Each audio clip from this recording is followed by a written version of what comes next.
of Ethics revised. As I enter into the practice of a medical technology, I shall accept the responsibility inherent to being a professional, uphold the law, and shall not participate in illegal work, act in a strict spirit of fairness to all and in a spirit of brotherhood towards other members of the profession.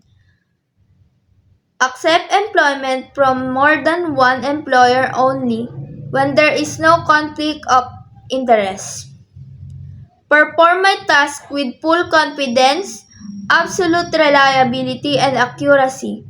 Share my knowledge and expertise with my colleagues. Contribute to the advancement of professional organization and other allied health organizations. Restrict my praises, criticism, views, and opinions within constructive limit. Treat information I acquired in the course of my work as strictly confidential. Uphold the dignity and respect of my profession and conduct myself to reputation of reliability, honesty, and integrity. Be dedicated to the use of clinical laboratory science to promote life and benefit mankind.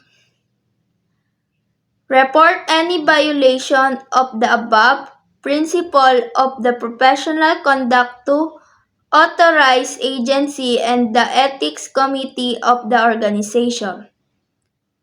To this principle, I hereby subscribe and pledge to conduct myself of all time in a manner benefiting the dignity of my profession.